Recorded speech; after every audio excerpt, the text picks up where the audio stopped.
ओम स्वामी जी नमस्ते। नहीं, कुछ भी सवाल अभी नहीं है। और अभी एक एक सूक्त है ऋग्वेद में, क्या श्री सूक्त करके कोई सूक्त है, उसमें क्या चीज विषय है उसके बारे में थोड़ा सा जानना चाहेंगे।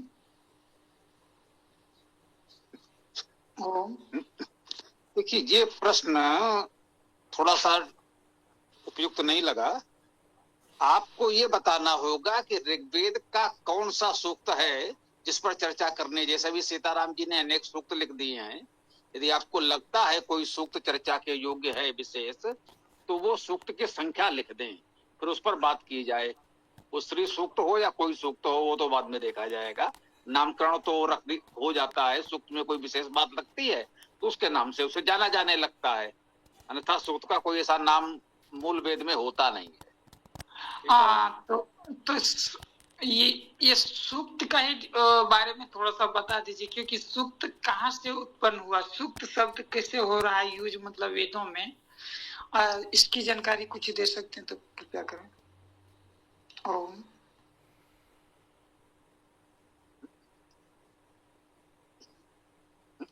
ये मौलिक प्रश्न है, ये सबको जानना ही चाहिए। हम लोग इतने समय से चर्चा कर रहे हैं, तो जो लोग जुड़े हैं बहुत कुछ समझ भी गए हैं, फिर भी नए लोगों के लिए अच्छी जानकारी हो सकती है।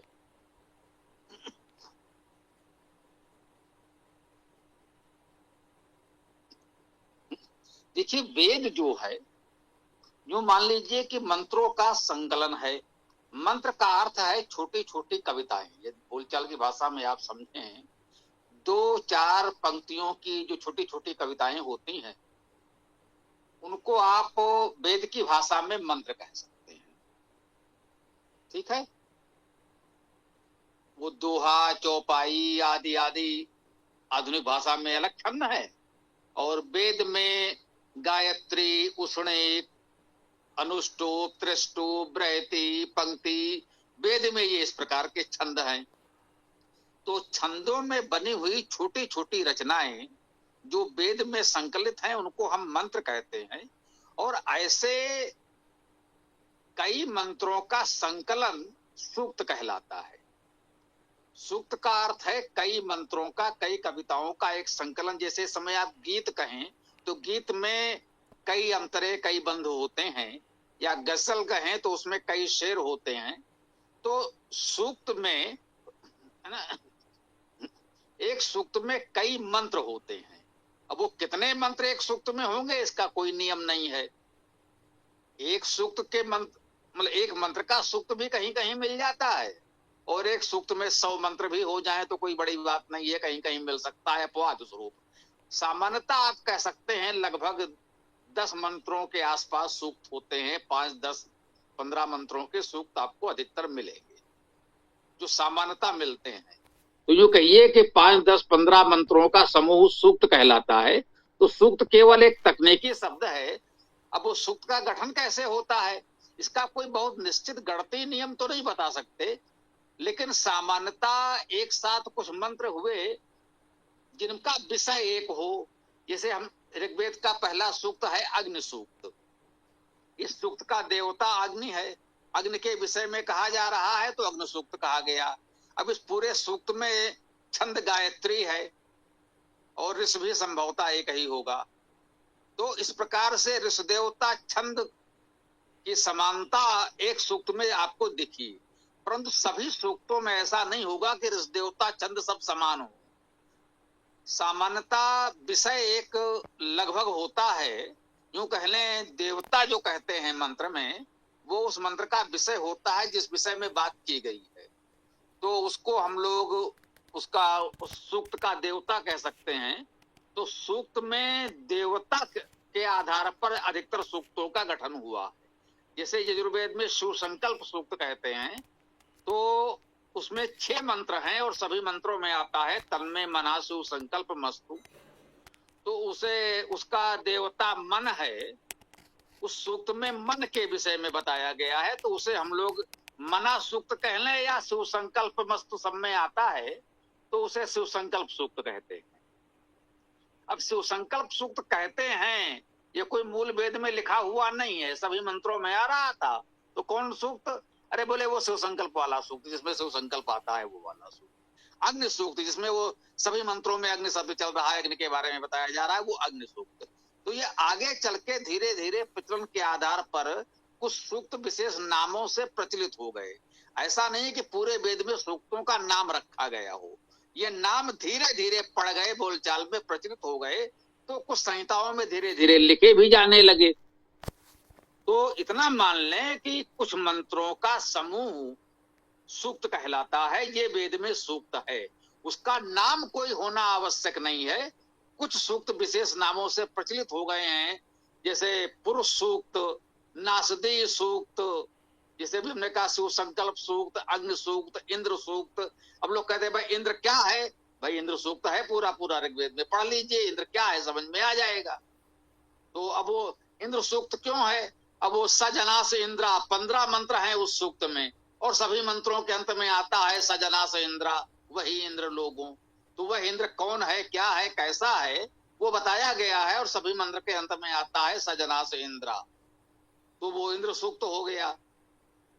ऐसे हिरण्यगर्भ सूक्त है, सभी सूक्तों के अंत में आता है कस्मै देवाय हविषा विधेम, तो कोई इसे हविषा विधेम सूक्त भी कह सकता है, लोग कहते भी हैं। अब उसका हिरण्यगर्भ सूक्त कहा गया है, पहला ही शब्द उसका हिरण्यगर्भ है, तो हिरण्यगर्भ सूक्त कह दिया गया। तो इस प्रकार से किसी एक विषय को लेकर, एक छंद, एक बंध की कुछ एक रूपता को लेकर के कुछ सूक्तों का गठन हुआ, और बाद में धीरे धीरे उसके कुछ नाम बोलचाल में प्रचलित हो गए, तो वर्तमान की पुस्तकों में लिखे भी जाने लगे। तो यूं समझ ले वेद मंत्रों का संकलन है, और एक सूक्त में कुछ मंत्र होते हैं, वो 3-4 मंत्रों के सूक्त भी हैं। अधिकतर सूक्त मान लीजिए कि 10-15 मंत्रों के आसपास हैं, 10-12-15 मंत्र। कुछ सूक्त बहुत बड़े बड़े भी हैं। तो ये आप समझ सकते हैं कि सूक्त वेद में क्या होता है।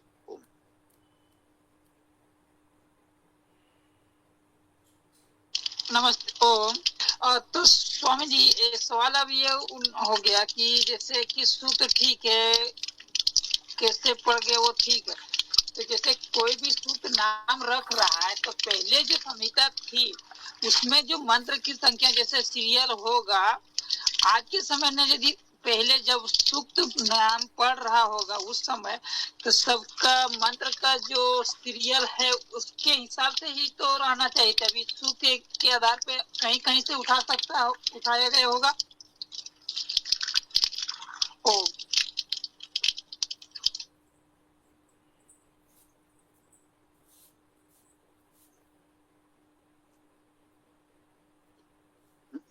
यूं समझ लें कि सूक्तों का गठन अति प्राचीन है। सूक्त नए नहीं बने, सूक्तों का नाम अवश्य धीरे धीरे बाद में प्रचलित हुआ। सूक्त अर्थात जैसे हमने कहा शिव संकल्प में ये 6 मंत्र हैं तो हैं, हिरण्यगर्भ सूक्त में ये मंत्र 10 हैं तो हैं, इंद्र सूक्त में ये 15 मंत्र हैं तो हैं, ये आदिकाल से हैं। ये सूक्त रोज रोज लोगों ने नए नए नहीं बनाए, वो जैसे हैं वो आदिकाल से हैं, प्रारंभ से हैं, जब से वेद है तब से हैं, ऐसा कह सकते हैं।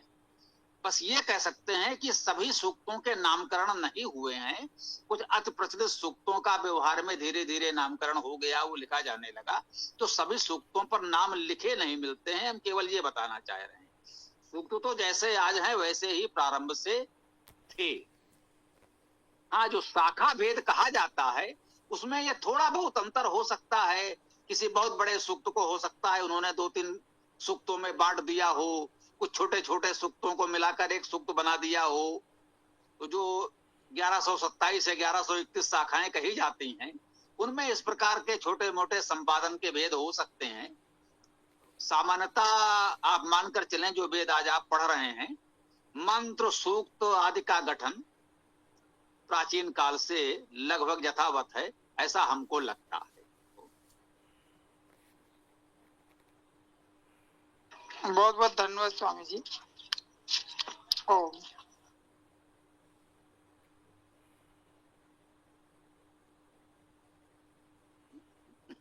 जी, कोई और बात हो, किसी को कुछ कहना हो तो अपनी बात प्रश्न रख सकते हैं।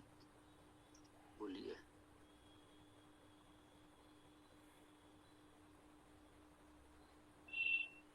स्वामी जी नमस्ते। दो शब्द एक जैसे लगते हैं, एक है क्षमावान, दूसरा है छपावान, तो इनमें अंतर क्या है दोनों में?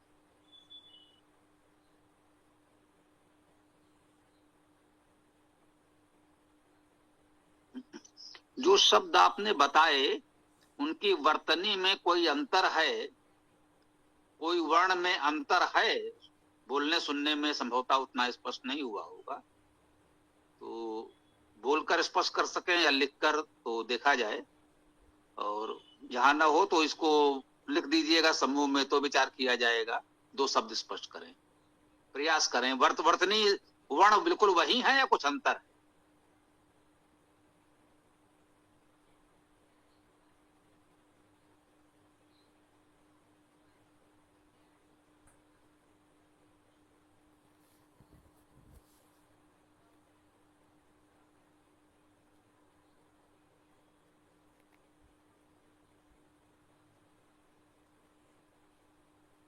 तो आया था चला गया। लिख के डाले हुए हैं, एक है क्षमावान, दूसरा है छपावान। जी जी जी, अब स्पष्ट हो गया। क्षमावान और छपावान, तो इसमें तो वर्ण का अंतर हो गया ना, तो ये तो दोनों बिल्कुल अलग हो गए, ये दोनों शब्द पूरी तरह अलग हो गए। क्षमावान का अर्थ हुआ क्षमा से युक्त, और छपावान का अर्थ हुआ क्षपा से युक्त। तो ये माँ और पा का जो वर्ण का अंतर हुआ, उससे शब्द तो बिल्कुल अलग हो गया। अब दोनों के क्या अर्थ हैं, अर्थ में क्या अंतर है, कितनी समानता निकटता है, वो एक अलग विषय है, लेकिन शब्द ये पूरी तरह अलग हो गए, इसमें कोई संदेह नहीं है। धातुएं अलग हो गई, क्षमावान में क्षम धातु होगी, छपावान में छप धातु होगी। अब दोनों धातुएं अलग हैं तो फिर सब कुछ अलग हो गया, तो अलग तो हैं, ये तो निश्चित हो गया।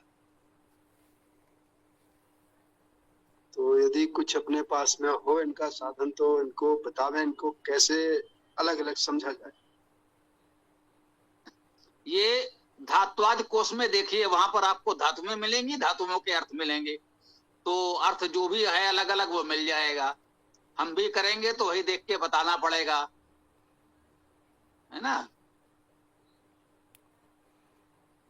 हमारे पास तो शब्दार्थ कोश है, शब्द कोश है, संस्कृत हिंदी वाला। देखिए, वैदिक शब्दों के लिए तो वैदिक शब्दकोश होना चाहिए, या हमारा धात्वादि कोश होना चाहिए, उसमें सारा समाधान हो जाएगा। तो इतना आप कर सकते हैं, धात्वाद कोश मंगवा लीजिए, इस तरह के सारे प्रश्नों का उत्तर वहां आप स्वयं खोज के दूसरों को बता सकेंगे। एक छोटी सी पुस्तक में पूरे वेद की कुंजी है, यूं कह लीजिए। वो संस्कृत के जो लौकिक संस्कृत वाले शब्दकोश हैं, वैसे ये शब्द आपको वहां मिल सकता है। मैं बता दूं, अनावश्यक ये आपसे कोई ये ना समझे कि हम अपनी पुस्तक देना चाह रहे हैं। जो शब्द आपने कहा है क्षमावान और छपावान, ये लौकिक संस्कृत शब्दकोश जो आपके पास है, मुझे आशा है उसमें मिल जाएगा, लेकिन अब वैदिक शब्द तो उसमें नहीं मिलेंगे, उसके लिए तो फिर वैदिक शब्दकोश या वैदिक धात्वादि कोश ही लेना पड़ेगा। तो देखिएगा, उसमें मिल सकता है, कोई सी समस्या नहीं है।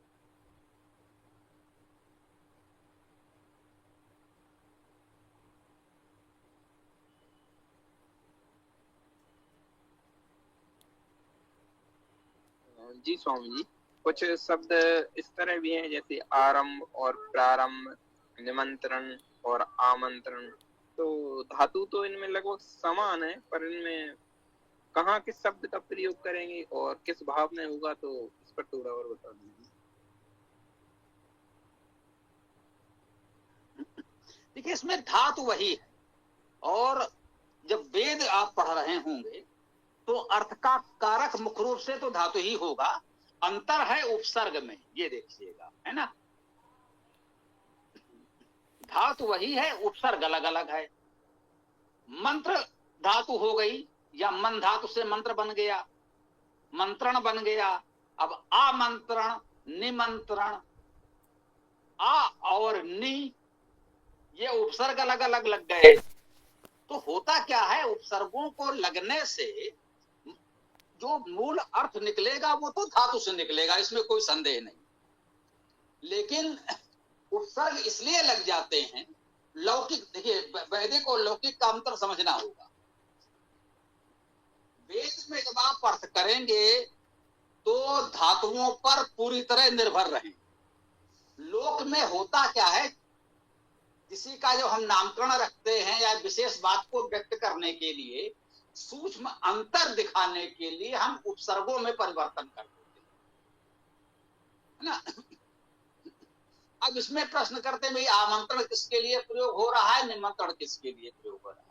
व्याकरण से दोनों एक हैं, कोई अंतर नहीं है।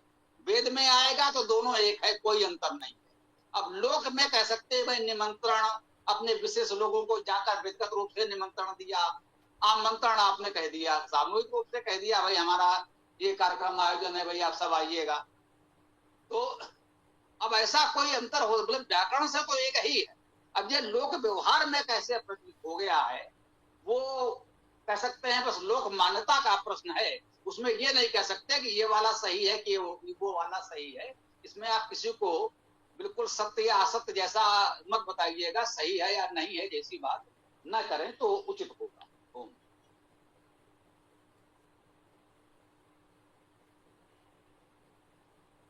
जी स्वामी जी।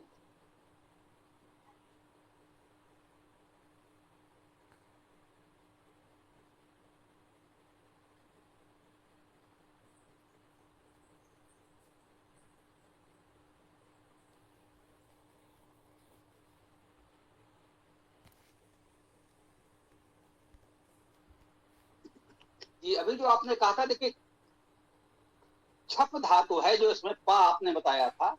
छप धातु का अर्थ है छपयति छपयते संयमे प्रेरणे, अर्थात भेजना सहन करना, संयम करना। तो छपावान का अर्थ हो गया संयमी, भेजने वाला भी कह सकते हैं, प्रेरणा देने वाला और संयम करने वाला छपावान हो गया। अब क्षमावान तो आप जानते हैं, क्षमते, क्षम धातु है क्षमते, सहने सहन करना, क्षमा करना, समर्थ होना, ये क्षमा का अर्थ है। भाई क्षमा वही कर सकता है जो समर्थ हो। भाई क्षमा किससे मांगेंगे, जो हमसे अधिक सामर्थ्यवान है वही तो कुछ कर सकता है, तो हम क्षमा मांगेंगे। तो वो कहते हैं कि भाई जो समर्थ है वही क्षमा कर सकता है, जिसमें स्वयं कोई सामर्थ्य नहीं है वो क्या क्षमा करेगा, उसके क्षमा करने न करने का कोई अर्थ भी नहीं होता। तो ये छपा और क्षमा वाली बात भी हो गई। तो अगली बात रख सकते हैं।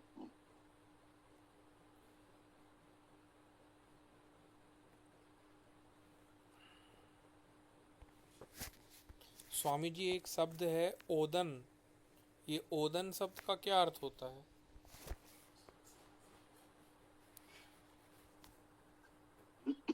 जी ओदन सूक्त पर हम लोगों ने भी चर्चा की है। ब्रह्मोदन सूक्त था संभवतः। तो उद उन्द क्लेदने धातु है, गीला करना, जल होना, सामान्यता कह लीजिए। इसी उद से उदक बनता है जिसका अर्थ जल होता है। सामान्यता आप जानते ही होंगे, बहुत लोग जानते हैं, लगभग हम सभी जानते होंगे। उद से उदक, उदक अर्थात जल, है ना। तो ओदन भी इसी उद धातु से ही बना जिससे उदक जल बना। तो ओदन सूक्त का अर्थ है जल सूक्त, सिंचन सूक्त, अभिसिंचन सूक्त कह लीजिए। और लौकिक अर्थ में कुछ लोगों ने ऐसा कहा है कि ओदन जो है, ये जो चावल को उबालकर हम लोग भात बनाते हैं, तो उन्होंने कहा इस भात को ओदन कहा गया है। कुछ लोग ये कह रहे हैं कि जो खीर, जिसे आजकल हम लोग कहते हैं, दूध में चावल को उबालकर खीर बनाते हैं, संभवतः उसे ओदन कहा गया है। तो ये लौकिक भाषा में ओदन शब्द जल के लिए, मतलब जल तो उसका व्याकरण परक अर्थ है ही, जली अर्थात थोड़ा सा गीला खाद्य पदार्थ जो बहुत गीला है, एक प्रकार से कह सकते हैं, पिया भी जा सके, खाया भी जा सके। तो ऐसे चीजों के लिए ओदन का प्रयोग किया जा रहा है आदि भौतिक अर्थ में। लेकिन वेद में आध्यात्मिक अर्थ में तो ओदन का अर्थ आप जल ही मान लें, अभिसिंचन मान लें, वही उपयुक्त है। ओम। धन्यवाद स्वामी जी।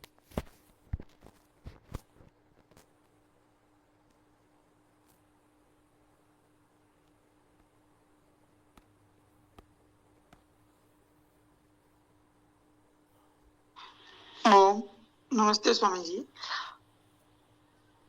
जैसे मेरा एक चीज और डाउट आ गया, जैसे कि जो श्री सूक्त है उसमें कहता है, उसको किसी ने कह रहा था कि उसमें लक्ष्मी जी का महिमा मंडन है। महिमा मतलब उसके बारे में है, पैसा उसा है, जो भी है लक्ष्मी जी के बारे में जो अभी लोग प्रचलित है, उसके आधार पे वो मंत्र है उसमें।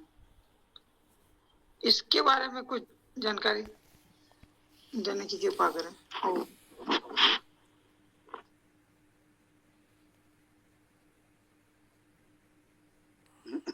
वही तो कहा भैया, किस वेद में कहा कौन सा सूक्त है, वो आए तो वो सूक्त पढ़ दिया जाए।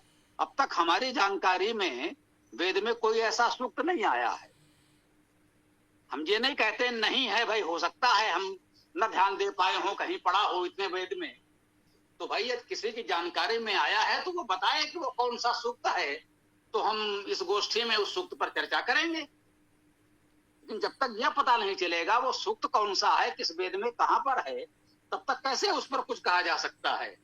तो सामान्यतः तो हम लोग यही मानते हैं कि उसमें ऐसे किसी अलग से देव देवी की चर्चा नहीं है कि आप लक्ष्मी जी जैसा जो चित्र आज दिखता है ऐसे किसी देवी का कोई वर्णन वेद में होगा, ये तो संभव नहीं है। अब श्री का अर्थ, अब ये श्री धातु है हम लोग मानते हैं, उससे आश्रय श्रेय जैसे शब्द बन रहे हैं, तो श्री धातु का अर्थ ये आप मान सकते हैं, जो हमारा आश्रय है, आश्रय देने वाला, जिससे हमें श्रेय प्राप्त होता है।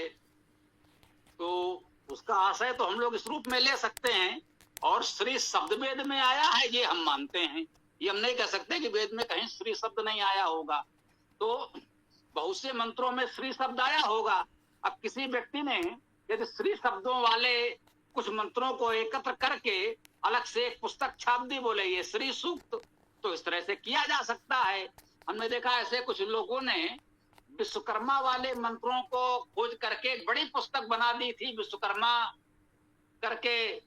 वो उनका जो भी नाम रख दिया उन्होंने, विश्वकर्मा सूक्त लिख दिया, विश्वकर्मा उपनिषद कह दे, कोई नाम रख दीजिए। विश्वकर्मा वाले सभी सूक्त आपने एकत्र कर लिए, ऐसे कोई इंद्र वाले, विष्णु वाले, शिव वाले मंत्र एकत्र कर ले जिनमें ये शब्द आए हैं, उस हिसाब से बना दे।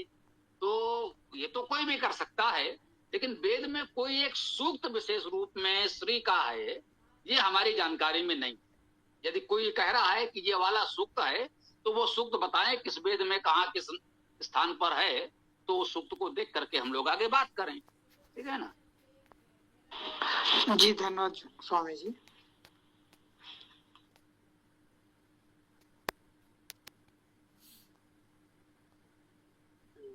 स्वामी जी, इसमें एक बात और जोड़ना चाहता हूँ, जो आपने ठीक ही कहा श्री सूक्त के बारे में। इसी तरह से सरस्वती सूक्त भी बना दिया गया है, और जिसका भी कई बार YouTube के ऊपर दिखाई दिया।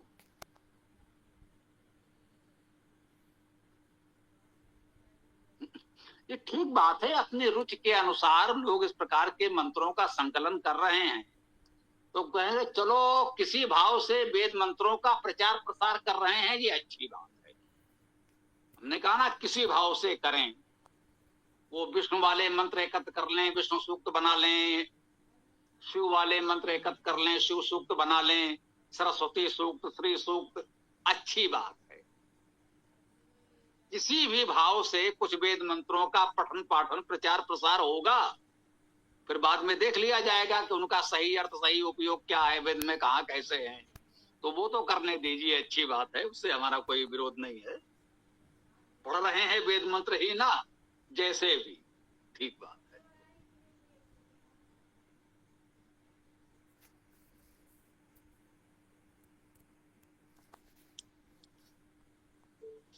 जी स्वामी जी, अभी मैं एक पुस्तक खोले हूँ, तो उसमें श्री सूक्त तो मंत्र तो दिए हैं, पर वो ये स्पष्ट नहीं कर रहे उसमें कि ये किस मंडल के या किस अध्याय का सूक्त है।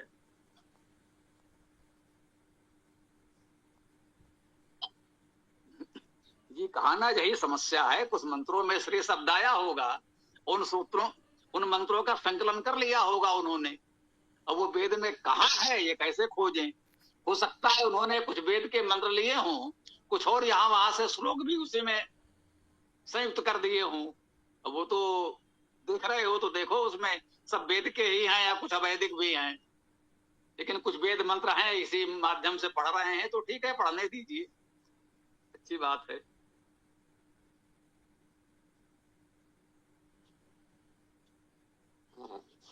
गुरु जी प्रणाम। जी भैया जी बताएं।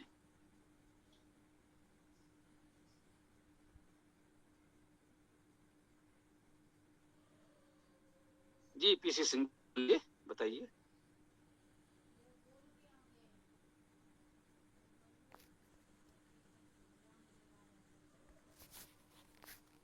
जी आप जी पीसी सिंह जी कुछ बोलना चाहते हैं क्या आप? तो बताइए। जो बोल तो रहा हूँ, मैं बोल रहा हूँ, ये अर्थ का लोग अनर्थ कर रहे हैं।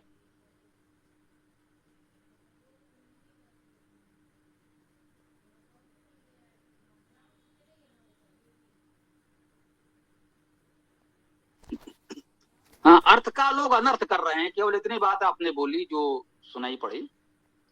तो ठीक है, लोग कर रहे हैं और उसके लिए यही किया जा सकता है कि हम यथासंभव सही अर्थ लोगों तक पहुंचाने का प्रयास करें।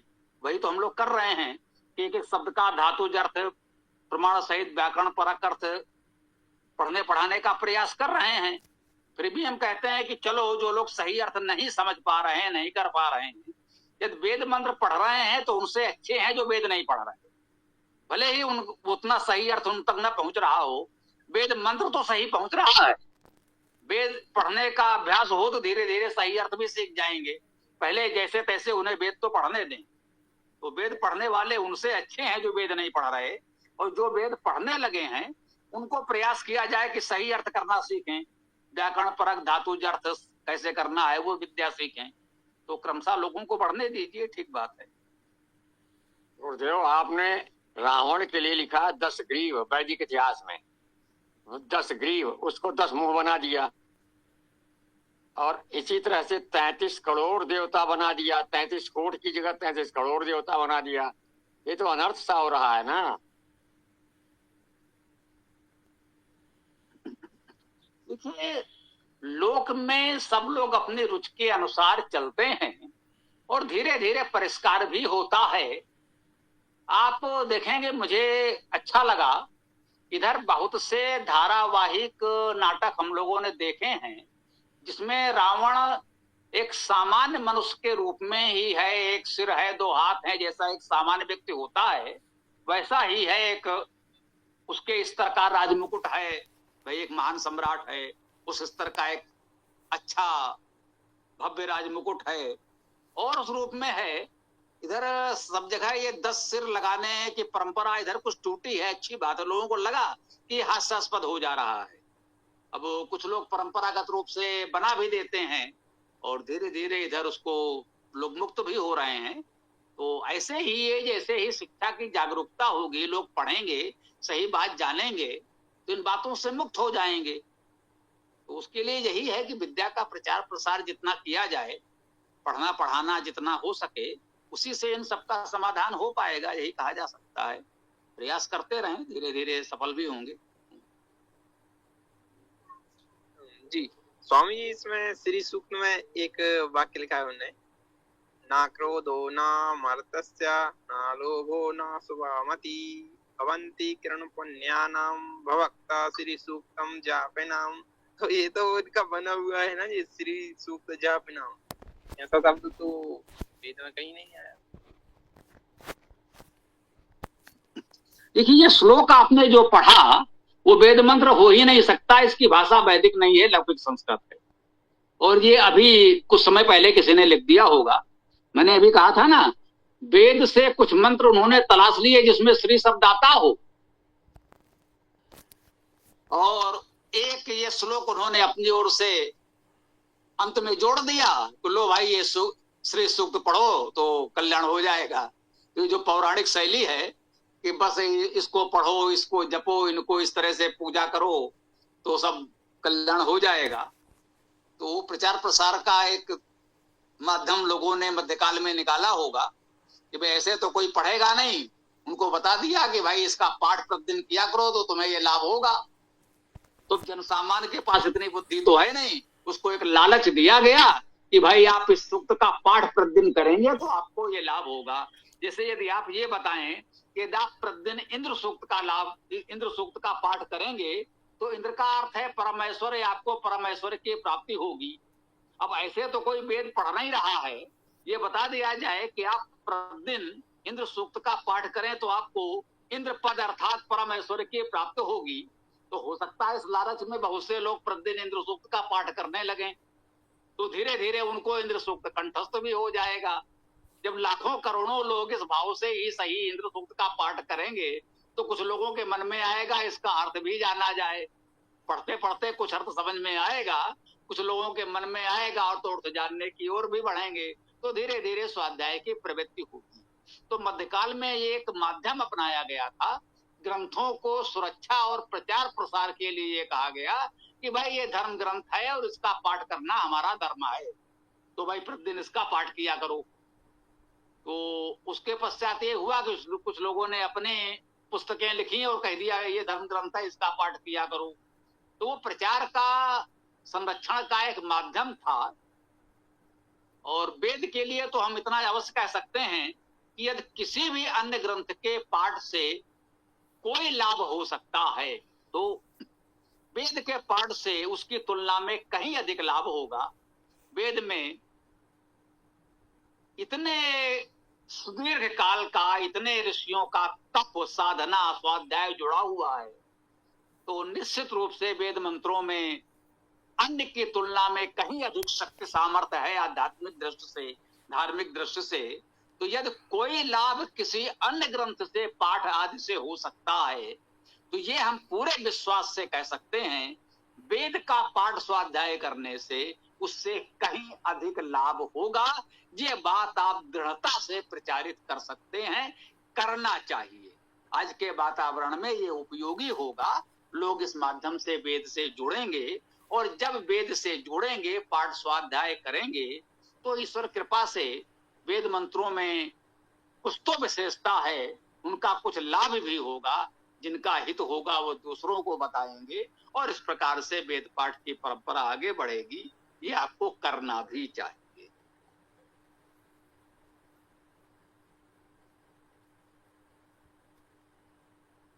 जी स्वामी जी, ऋषभ भैया आ गए हैं, बोलिए, स्वागत है। जो भी प्रश्न हो बताएं। आचार्य जी नमस्ते। आचार्य जी ये पूछ रहा था, थोड़ा आप जरा एक बेसिक सा प्रश्न बता दीजिए। थोड़ा मतलब मैं मुझको जानता नहीं हूँ इसलिए पूछ रहा हूँ, यहाँ सभी लोग जानते होंगे।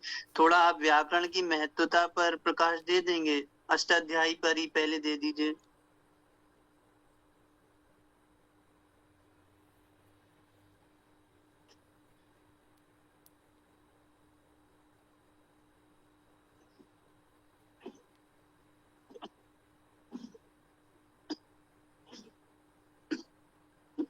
देखिए, व्याकरण किसी भी भाषा को जानने समझने का एक माध्यम होता है।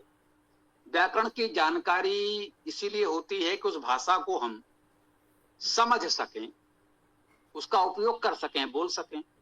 ये व्याकरण की उपयोगिता है, ठीक है ना। किसी भी भाषा में, जिस भाषा को आप सीखना समझना चाहते हैं, जानना चाहते हैं, उस भाषा की व्याकरण आपको पढ़नी होती है, ये आवश्यक है। परंतु ये ध्यान रखें, भाषा के लिए व्याकरण होती है, व्याकरण के लिए भाषा नहीं होती। पहले भाषा बनती है, भाषा का प्रचार प्रसार होता है, फिर उस भाषा को ऐसे लोगों को सिखाने के लिए जो उस भाषा को नहीं बोल रहे हैं। जैसे जो भाषा हम लोग बोल रहे हैं, खड़ी बोली, इसकी व्याकरण पढ़ने की हमें कोई आवश्यकता नहीं है। जन्म से हम लोग ये भाषा बोल रहे हैं, इसको सुनना, समझना, बोलना, लिखना हमको आता है। अब जो व्यक्ति दूर देशों में रहता है, उसके बोलचाल की भाषा नहीं है ये हमारी खड़ी बोली जो हम बोल रहे हैं, तो वो यदि इस भाषा को सीखना चाहता है तो उसे इस भाषा की व्याकरण सीखनी होगी। तो इसके लिए कुछ विद्वान व्याकरण तैयार करते हैं, बनाते हैं। जो हम बोल रहे हैं उसको नियमबद्ध करते हैं, इसे व्याकरण कहते हैं। तो इसको ध्यान रखिएगा, भाषा के लिए व्याकरण होती है, व्याकरण के लिए भाषा नहीं होती। आप पहले भाषा का अभ्यास प्रारंभ कीजिए, व्याकरण उसमें आपका सहयोग करेगा। जैसे कि आपने कहा पाणिनि अष्टाध्यायी,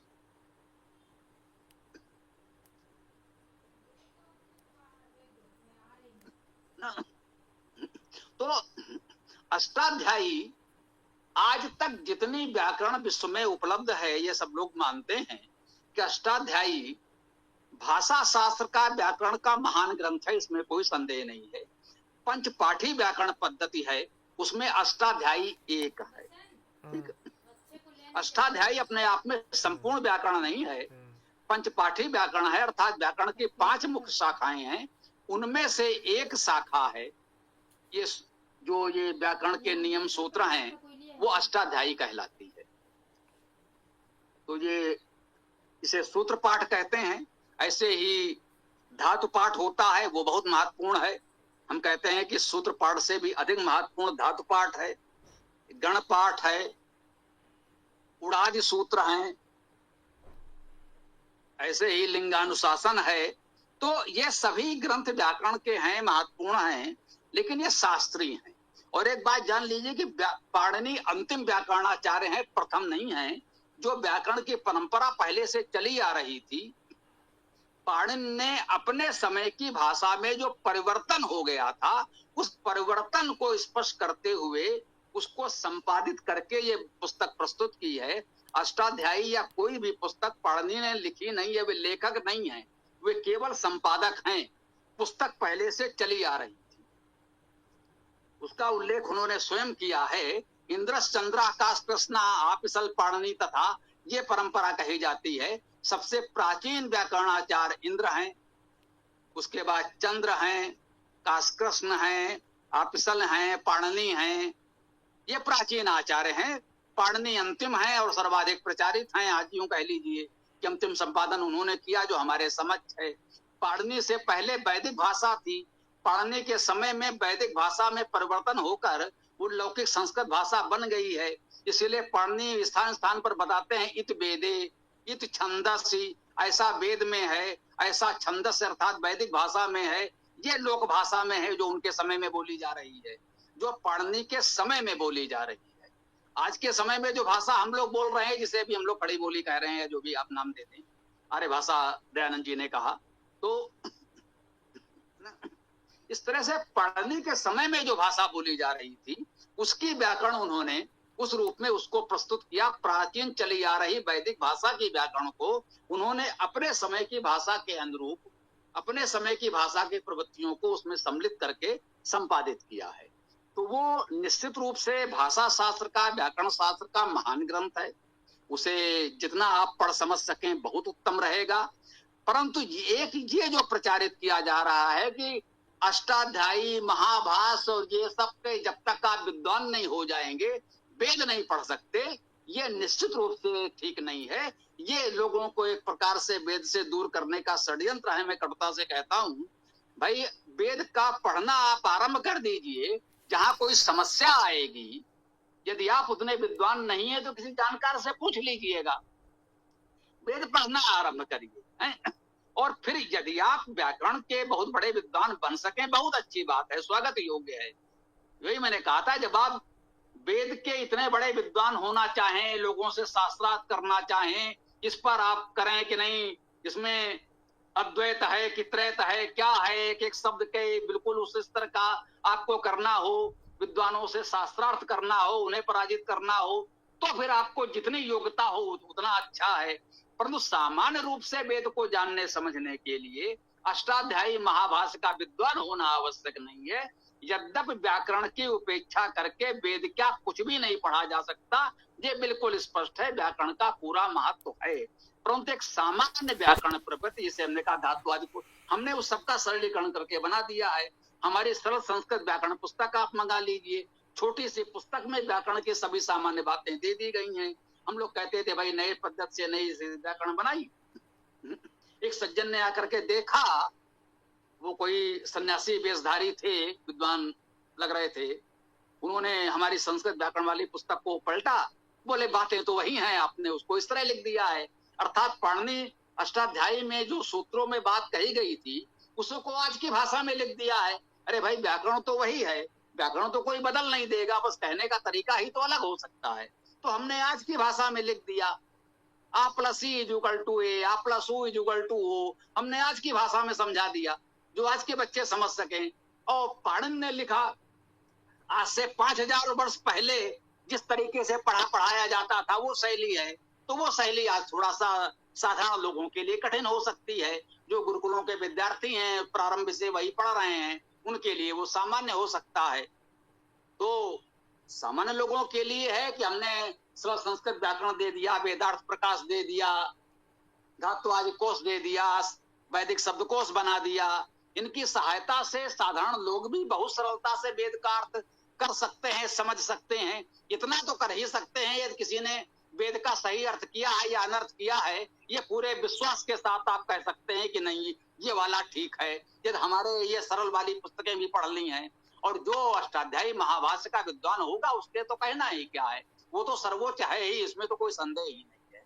तो जो समझे वो महत्वपूर्ण है, परंतु प्रारंभ में अनिवार्य नहीं है, वो उच्च स्तर का है। जो लोग अति उच्च स्तर पर जाकर के विद्वान बनेंगे उनके लिए तो अनिवार्य हो सकता है। ऐसा नहीं कि आदि में प्रारंभ से ही उसके बिना बात नहीं बनेगी, ऐसा नहीं माना जाना चाहिए। बस मैं यही निवेदन करना है। जी आचार्य जी, धन्यवाद। आपने वेद पढ़ने को प्रोत्साहित करा और सही तरीका थोड़ा सा बताया कि स्टार्ट कर दीजिए, लोग उसको रोकते हैं पहले।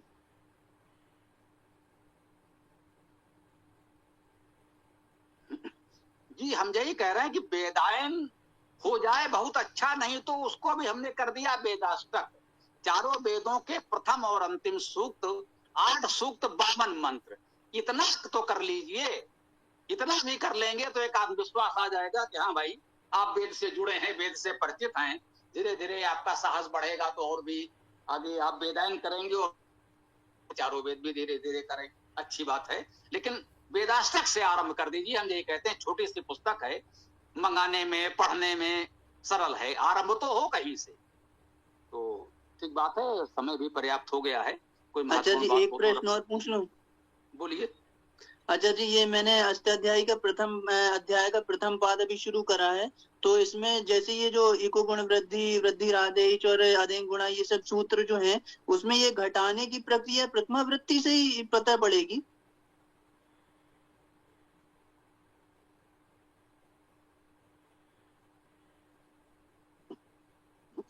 हाँ, ये प्रथमा वृत्ति अच्छा प्रयास है, अच्छा ग्रंथ है वो।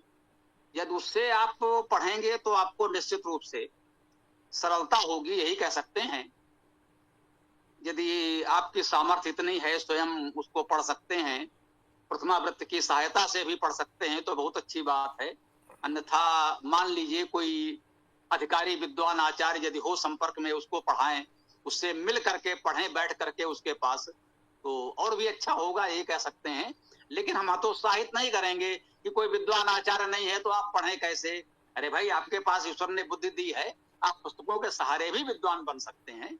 लेकिन यदि आचार्य होगा तो निश्चित रूप से सरलता होगी, इतना कह सकते हैं। तो प्रथमा वृत्ति देखिए, निश्चित रूप से लाभ होगा।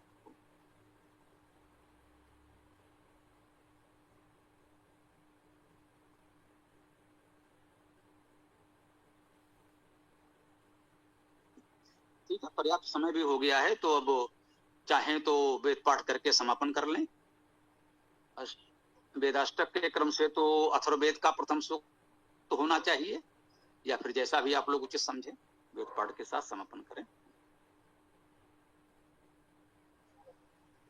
जी, तो पाठ प्रारंभ करते हैं।